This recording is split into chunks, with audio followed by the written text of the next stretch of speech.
하나님 말씀은 요한복음 1장 12절 한 절 말씀입니다.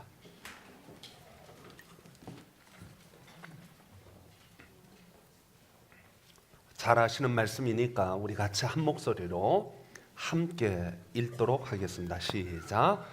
영접하는 자, 곧 그 이름을 믿는 자들에게는 하나님의 자녀가 되는 권세를 주셨으니. 아멘. 기도하고 말씀 나누겠습니다. 하나님 감사합니다. 예수 그리스도를 영접하면 곧 하나님의 자녀 되는 권세를 주신다고 말씀하셨사오니 하나님 감사합니다. 하나님의 자녀된 우리 모든 성도들이 오늘 이 자리에 함께 모여서 찬양과 영광과 경배를 주님께 드립니다. 주님 홀로 영광 받아 주시옵소서. 예배를 통하여 하나님이 우리 가운데 임재하시고 우리를 찾아와 주시고 우리 마음을 만져주시고 우리의 아픔을 헤아려 주시고 우리의 문제들을 해결하여 복되게 하여 주시고 형통케 하여 주시옵소서. 종을 사용하여 주실 줄 믿고 예수님 이름으로 기도하옵나이다. 아멘. 오늘은 어버이날인데 저희들이 교회 행사로 이 알곡 전도를 하기 때문에 부득이 알곡 전도에 포커스를 맞춰서 예배를 드리기는 하지만 오늘 이 시간 함께 서로 인사를 한번 나눴으면 좋겠습니다. 하나님은 당신을 사랑하십니다. 옆에 사람 손잡고 인사를 나누시기 바랍니다. 하나님은 당신을 사랑하십니다. 하나님은 하나님의 자녀들을 사랑하십니다. 믿습니까? 하나님은 우리가 행복하기를 누구보다도 원하십니다. 우리가 행복하면 하나님이 행복하시고 우리가 기쁘면 하나님도 기뻐하십니다. 하나님은 그만큼 저와 여러분을 사랑하십니다. 보통 사랑하는 데는 두 가지 경우가 있습니다. 하나는 사랑받을 만한 자격이 충분하기 때문에 사랑하는 것입니다. 요즘 미국에서 우리나라 야구 선수들이 아주 활약이 대단합니다. 강정호 선수는 부상에서 회복돼서 나가자마자 홈런을 연달아 치는 그런 놀라운 활약을 보이고 박병호 선수, 이대호 선수 하여튼 선수들이 아주 활동을 잘합니다. 그거 볼 때 솔직히 말하면 저하고 강정호 선수나 박병호 선수하고 개인적인 관계가 아무것도 없습니다. 그분들이 돈을 많이 번다고 해서 저한테 단돈 1원을 주는 경우도 없습니다. 그런데도 저는요 스포츠 뉴스에 오늘은 뭐 소식이 없나 하고 한번 열어봅니다. 홈런 친 거 있으면 다 보면서 기뻐하고 즐거워합니다. 왜 그래요? 그는 그런 능력이 있기 때문입니다. 실력을 갖췄기 때문이에요. 그런 실력과 능력이 없어서 변두리에서 이렇게 처져가지고 후보나 하고 마이너리그에 빠지고 그러면 우리는 관심이 없어집니다. 우리는 능력 있는 사람을 좋아합니다. 젊은 아이들은 아이돌 가수를 보면 막 노래를 잘 부르니까 춤도 잘 추고 그러니까 얼마나 좋아하는지 몰라요. 막 오빠 하고 막 달려드는데 솔직히 저는 잘 이해가 안 되지만 아이들은 너무 좋아합니다. 왜요? 실력이 있으니까, 잘생겼으니까, 춤 잘 추니까. 그래서 좋아합니다. 머리가 똑똑한 사람, 머리가 비상하여 공부도 잘하고 그래서 이 나라를 위하여 민족을 위하여 귀히 쓰임받는 인재들 우리는 아끼고 사랑합니다. 실력이 있으니까. 그런데 여러분 사랑에는 꼭 그런 것만 있는 것은 아닙니다. 사랑할 만한 자격이나 조건이 전혀 갖추어지지 않아도 우리는 사랑합니다. 우리 자녀들.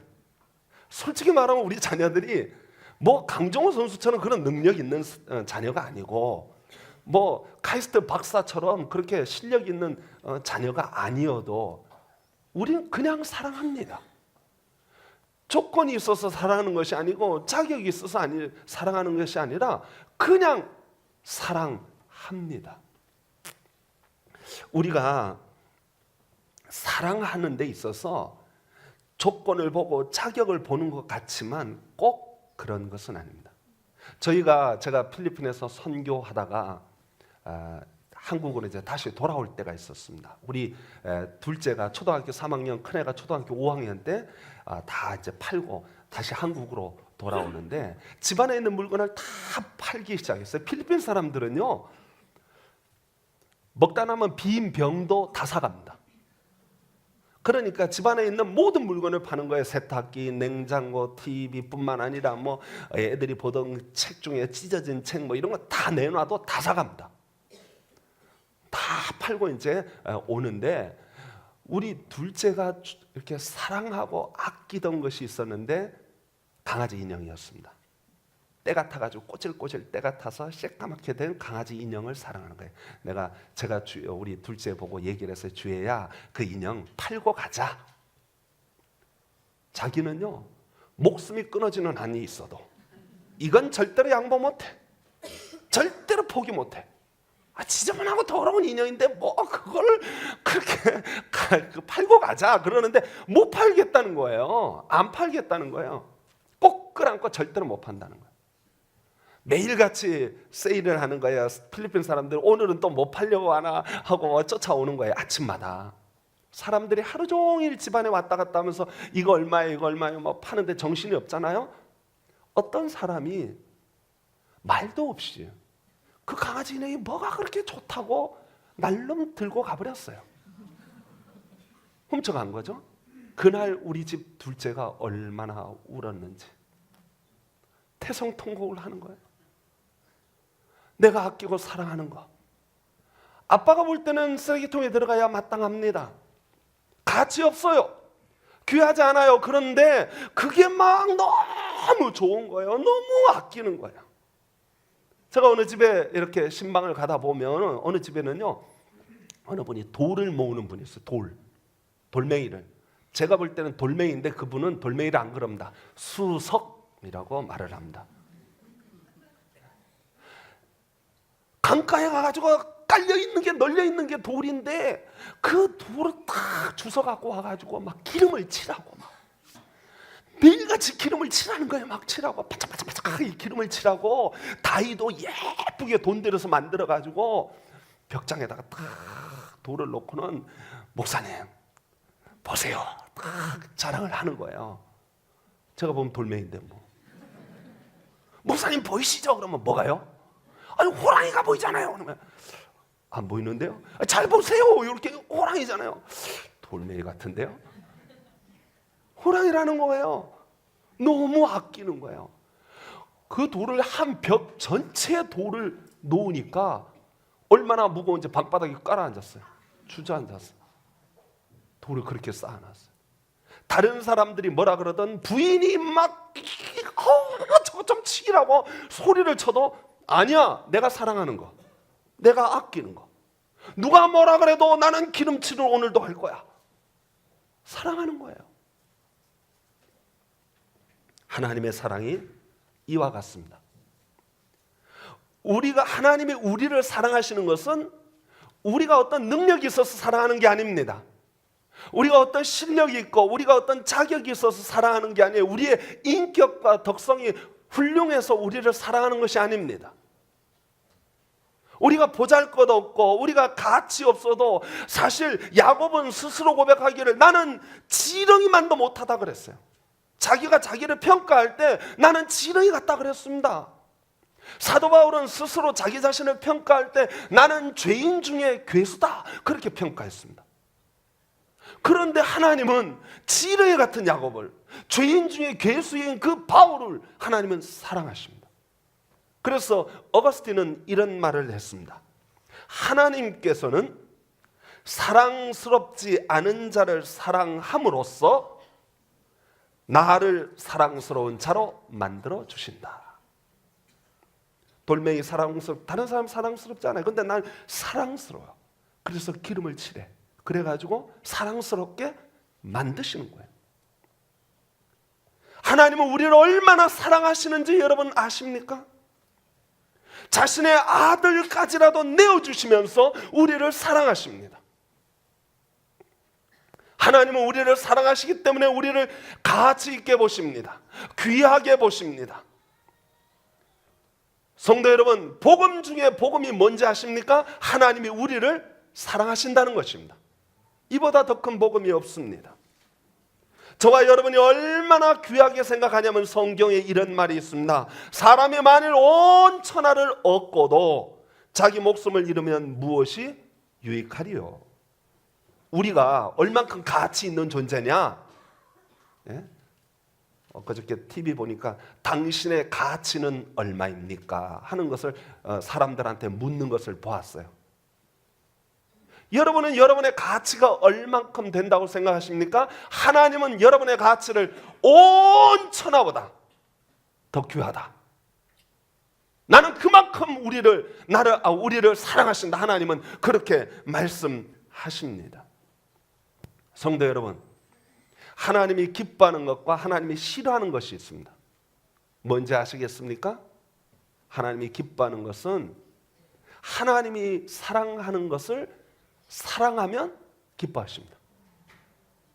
하나님이 귀하다고 하는 것을 귀하게 여겨주면 하나님이 기뻐하십니다. 하나님이 귀하게 생각하는데, 사랑스럽게 생각하는데, 우리 딸이 강아지 인형을 너무 사랑스럽게 생각하는데 그걸 하찮게 여기면 싫어합니다. 기분 나빠합니다. 하나님이 사랑하는 게 누구라고 했죠? 사람입니다. 저와 여러분입니다. 그런데 사람들이 돈 없다고 사람을 무시하고, 실력 없다고 사람을 저평가하고, 조금 허물이 있다고 뒤에서 욕하고 비방하면 하나님은 싫어하십니다. 너가 가졌으면 얼마나 가졌길래, 너가 능력이 있으면 얼마나 능력이 있길래 사람을 그렇게 무시하느냐? 하나님이 제일 싫어하는 것이 내가 사랑하고 내가 아끼고 내가 귀히 여기는 것을, 그걸 미워하고 싫어하는 거, 욕하는 거, 비난하는 거 싫어하십니다. 그래서 비판하지 말라 성경이 말하고 있습니다. 성도 여러분, 하나님께 복받는 비결이요 쉬워요. 어찌 보면 하나님 사랑하는 걸 나도 사랑하면 하나님이 날 기뻐하셔요. 그건 무슨 말이냐? 복 주신다는 거예요. 예전 우리 조선시대 때 봉이김선달이 있었습니다. 봉이김선달이 동네를, 전국을 팔도를 유람하면서 얻어먹고 사는 거예요. 돌아다니면서. 그때 당시는 인심도 후해가지고 가난하지만 인심이 있어서 얻어먹기가 쉬웠지만 그래도 어떤 데는 야박한 동네도 있었습니다. 그런데 이 봉이김선달이요 얻어먹는데 대가입니다. 대가. 그분이 얻어먹는 비결을 말하는데 비결이 이렇습니다. 어느 동네를 가든지 아이가 있대요. 꼭. 그러면 그 아이가 똑똑하지 않게 생겼어도 봉이김선달은 무조건 우와 똑똑하게 생겼구나. 잘생기지 않았어도 무조건 뭐라고 써요? 와 너무 예쁘게 생겼구나, 잘생겼구나. 그러면 그 아이가 좋아하지 않아요. 자기는 알아. 똑똑하지 않은 줄 알아. 자기가 잘생기지 않은 줄 알아. 그런데 누가 좋아하는지 아세요?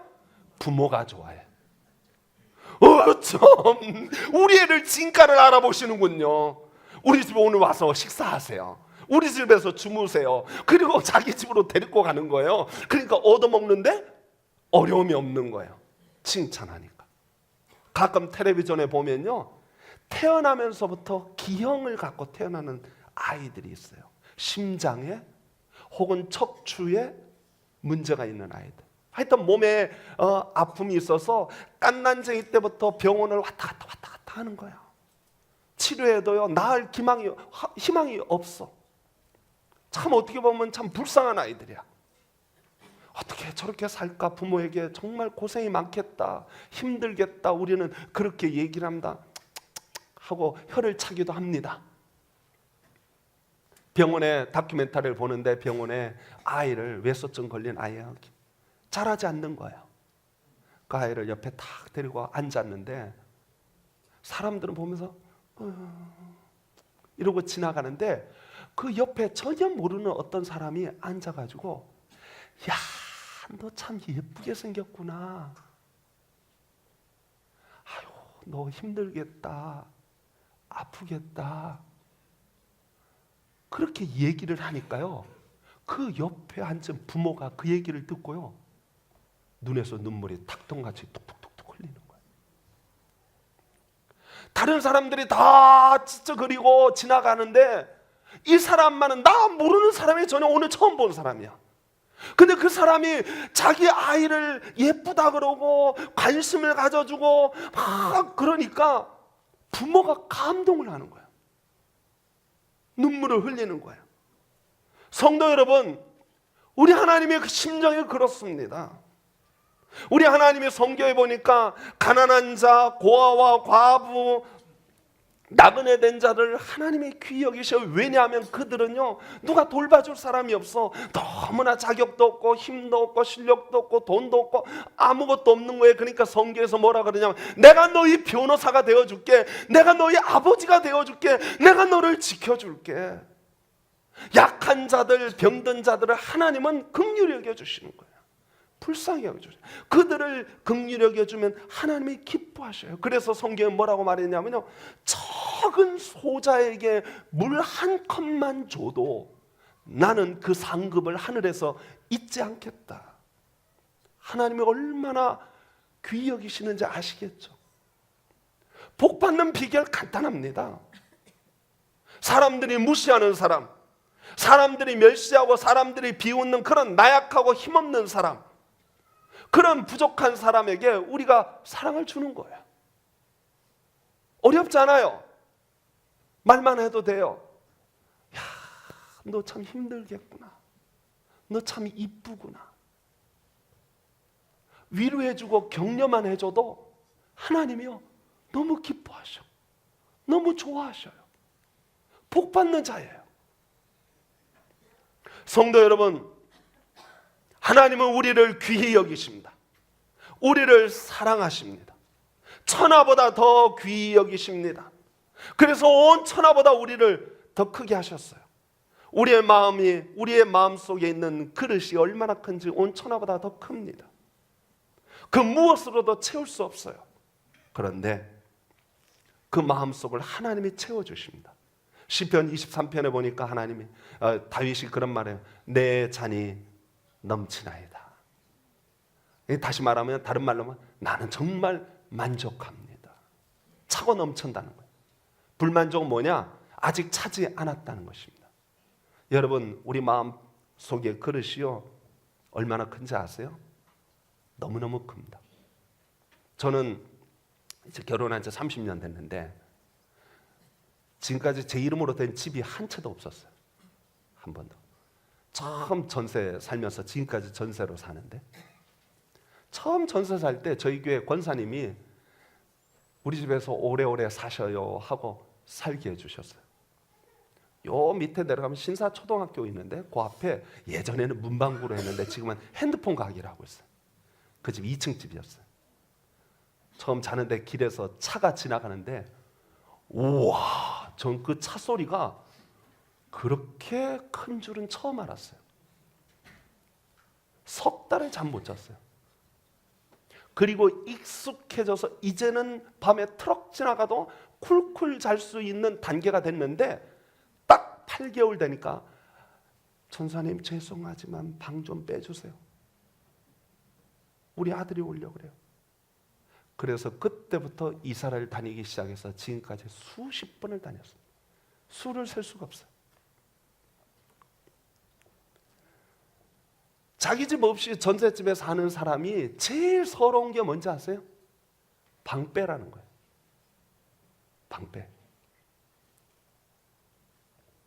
저 2층 집에 다세대 주택인데 2층 집에 할머니가 사시는데 주인집 할머니가 수시로 올라와요.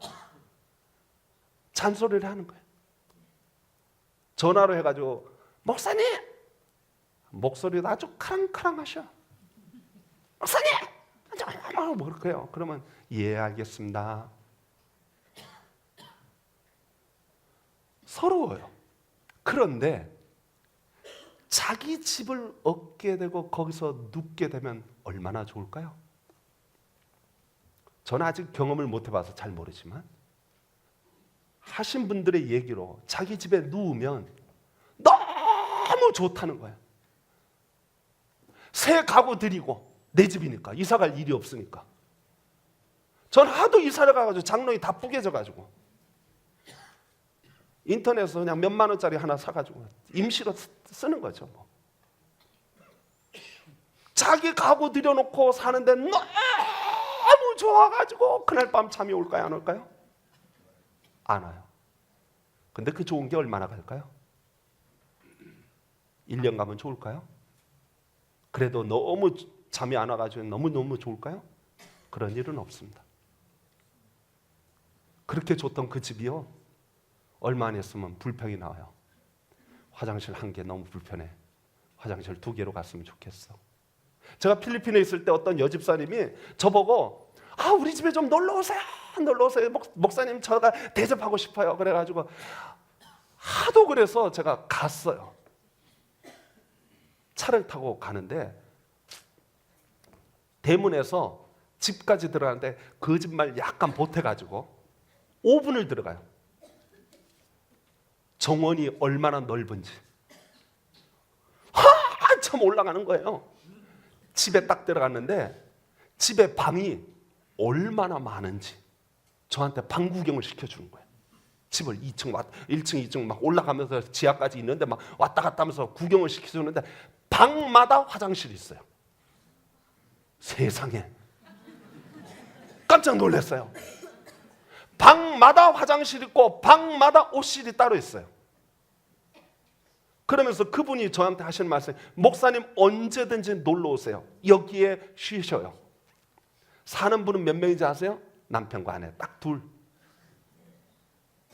집에 일하는 필리핀 여자들이 한 10여 명 되는데 영어를 못하니까 한국말로 이름을 바꿔 불러요. 순이야. 그래서 저는 한국에서 데리고 온 줄 알았어요. 그랬더니 순이가 오는데 필리핀 아가씨야. 그런 집에서 살면 행복할까요? 만족할까요? 여러분, 좋은 집에서 살면 행복할 것 같지만 행복하지 않습니다. 편합니다. 사도 바울은 그런 말을 합니다. 빈들이나 초막이나 궁궐이나 나는 어느 곳에 있든지 자족의 비결을 배웠노라. 그는 예수 안에서 만족함을 누렸습니다.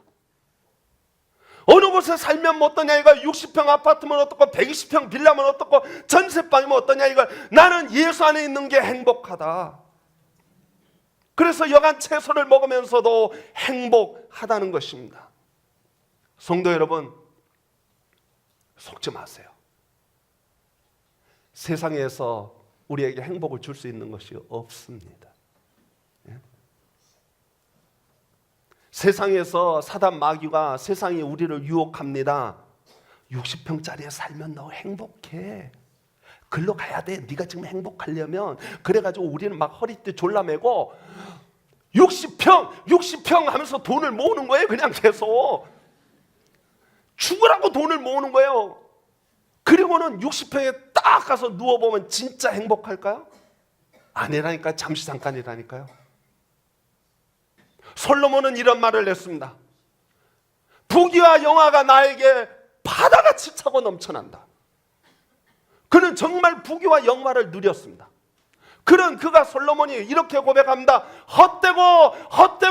헛되니 세상의 모든 것이 다 헛되도다. 제가 헛되다 그러면 여러분 안 믿을 거예요. 목사님 몰라서 그래요. 돈이 얼마나 좋은지 모르시죠? 그럴 거예요. 아니 저 알아요. 돈 좋은 거. 근데 솔로몬이 헛되다 그러면 그 진짜 헛된 거예요. 여러분 세상에 속아서 사단이 말하는 것에 속아가지고 일생을 거기 글로 가면 행복할 것 같아가지고 막 애를 써가지고 그 얻어보고 나중에 나이 들어서 하나님 나라 가실 때 여러분들은 무슨 말을 하는지 아세요? 다 쓸모없어. 다 헛된 것뿐이야. 내가 인생을 헛살았어. 그렇게 고백하는 거예요. 왜 그런지 아세요? 사단에게 속아서 여러분의 인생을 걷다 다 쏟아버렸기 때문에요. 여러분, 세상에 참 평안이 없습니다. 조금 편할지는 몰라요. 그런데 참 평안은 예수 안에 있는 줄 믿으시기 바랍니다. 주님 안에 참 평안이 있어요. 그래서 사도 다윗은 고백합니다. 10,000,000명이 나를 둘러 진을 쳐도 나는 안연하리로다. 왜요? 하나님이 나와 함께 하시기 때문에. 내가 사망의 음침한 골짜기로 다닐지라도 해바듦을 두려워하지 않을 것은 주께서 나와 함께 하심이라. 주님이 함께 하신 거예요. 그런 기쁨이 있는 거예요. 감사가 있는 거예요. 성도 여러분, 저는 여러분들이 예수 안에서 참 평안을 누릴 수 있기를 소망합니다. 예수 안에서 참 행복을 누릴 수 있기를 소망합니다. 세상의 것들이 우리에게 뭘 유혹을 해요. 이 차만 사면은, 이 커피만 마시면, 이 텔레비전 놓으면 행복할 것처럼 예쁜 미녀들을 세워가지고 우리를 유혹합니다. 거짓말입니다. 절대로 속지 마세요. 아닙니다. 요즘 유럽에서 새로 떠오르는 라이프 스타일이 있는데 미니멀리즘이라는 라이프 스타일이에요. 그건 뭐냐? 내가 갖고 있는 물건을 최소화하자는 거예요. 집안에 있는 물건을 보니까 1년 동안 한 번도 안 꺼내는 게 있더래요. 한 번도 안 쓰는 게. 그거는요, 남 주는 거예요. 남 주는 거예요. 기증하는 거예요. 팔아버리는 거예요. 자기의 삶을 최소화하는 거예요. 작게 만드는 거예요. 그 책을 쓰신 분이 그렇게 고백해요. 내가 줄이고 보니까 23개더래요. 숟가락, 젓가락, 그릇, 하여튼 최소로 줄이는 거예요. 여러분, 세상에서는 가져야 행복하다고 합니다. 더 많이 가지고, 더 크게 가지고, 더 넓게 가지고, 많이 가져야 행복하다고 말합니다. 미니멀리즘으로 줄여서 살면은 불행할 것 같죠? 절대로 그렇지 않아요. 절대로 그렇지 않습니다. 많이 가진다고 꼭 행복하고 적게 가진다고 꼭 불행한 것이 아닙니다. 예수 안에 있어야 참 행복이 있습니다. 조건이 아니고 환경이 아닙니다. 세상 사람들은 그런 말 합니다. 예수 믿는 것들 무슨 재미로 사는지 모르겠어. 그런 말을 합니다. 뭐 하기사 예수 안 믿는 분들은 교회당에 와서 예배당에 와서 이렇게 설교 듣는 거 이해를 못할 거예요. 아이고, 그 몇십 분 동안 어떻게 설교를 들어. 그냥 졸음이 오죠. 그런데 그 졸음 오는 그분들에게 화토장 갖다 주면요, 밤새면서 그냥 하트를 치는 거예요. 너무 뭐라고요? 재밌다 그래요. 하트 치면서. 세상에 이렇게 재미있는 거를. 노래방에 가가지고 밤새도록 노래하면서 그냥 막 노는데 이게 너무 재밌는 거예요. 막 세상에 이런 재미를 모르고 사는 크리스찬들이 이게 사는 게 뭔지도 모르면서 사는구나 그러면서 막 좋아가지고 노래 부르고 밤새도록 술 마시고 막 춤추고 막 난리 버거지를 합니다. 좋다고. 저는 모를 것 같죠? 저도 압니다. 저 초등학교 때요, 만화를 좋아했어요. 그래가지고 만화 가게 가서 만화를 보다가 정신을 팔아버리는 게 너무 재미있으니까, 만화가 박봉성 너무 재미있으니까 막 보는데 정신이 없는데 저녁 시간을 놓친 거예요. 우리 어머니가, 성질이 급한 우리 어머니가 애를 찾는데 동네방네 돌아다니면서 애를 찾는데 애가 없는 거야. 이놈의 자식이 어디 갔나 하고 찾다 보니까 만화 가게 앉아가지고 쭈그려서 만화 보고 앉아는 거야. 정신을 와가지고 뒤통수를 그냥 딱 때리면서 이놈의 새끼야, 밥 먹을 시간이 되면 집에 와야지. 그래도 저 그 다음날 또 만화 가게에 갔습니다. 만화 가게 갈 돈 없으면 제 친구 문석배라는 친구 아버지가 막노동 하시는데 만화를 어마어마하게 좋아해가지고 집에 만화를 빌려놨는데 산처럼 빌려놓으면 제가 그 친구 집에 가서 만화 봤습니다. 재미있죠? 좋아요. 그런데 여러분, 만화 보면서 재미는 있지만 만화 보니까 참 기쁘다, 화도 치니까 참 감사하다, 그런 말하는 사람은 단 한 명도 없어요. 그건 쾌락입니다. 잠시 잠깐 즐거운 거예요. 그런데 마음에 참 기쁨과 감사는 없어요. 참 기쁨과 감사는 어디 있습니까? 예수 안에 있는 줄 믿으시기 바랍니다. 예수 안에 있는 사람은 성경이 말합니다. 항상 기뻐하라. 범사에 감사하라. 예수 안에 있는 사람이야말로 진실한 기쁨과 감사를 하는 거예요. 화또치는 즐거움은 없을지 몰라도 그게 재미나다고 말하는 사람들의 재미를 나도 알지만 그런 것보다 더 좋은, 더 기쁘고 감사한 일이 우리에게 있다는 거예요. 성도 여러분, 여러분들이 예수님을 영접해야 할 이유가 바로 여기에 있습니다. 세상의 그 어떤 것으로도 채울 수 없는 큰 그릇을 갖고 있는 여러분, 하나님이 여러분을 가치 있게 보시는 여러분들의 심령을 채울 수 있는 것은 돈도 아니요, 명예도 아니요, 권세도 아니요, 세상의 쾌락도 아니요, 재미나는 즐거움도 아니요, 좋은 집도 아니요, 차도 아닙니다. 여러분의 마음을 채울 수 있는 것은 예수 그리스도, 그분이 여러분 가운데 오실 때 다윗처럼 내 잔이 넘치나이다. 다윗은 이렇게 고백하죠. 여호와는 나의 목자시니 내가 부족한 것이 아무것도 없습니다. 주님이 나의 목자시니 나는 필요한 게 아무것도 없습니다. 주님 한 분만으로 나는 만족합니다. 성도 여러분, 저와 여러분들이 예수 한 분만으로 만족할 수 있는, 다시 말하면 예수님 때문에 행복할 수 있는, 예수님 때문에 참 평안을 누리고, 예수님 때문에 참 감사를 누리고, 예수님 때문에 참 기쁨을 누릴 수 있는 성도가 되기를 축원합니다. 세상에 속아서, 세상 물질에 속아서, 세상에 뭐 가지면은 더 크게 가지고 더 넓게 가지고 더 많은 것을 가지면은 좋을 줄로 생각하고 거기에 인생을 허비하다가 말년에 헛되고 헛되다. 바람을 잡는 것처럼 헛되구나. 후회하지 마시고 오늘이라고 하는 이 시간, 저와 여러분들이 예수 그리스도를 영접함으로 구원받아 하나님의 자녀되고 하나님의 사랑받고 하나님의 은혜 받는 모든 성도가 되기를 간절히 축원합니다. 기도하겠습니다. 하나님 아버지 감사합니다.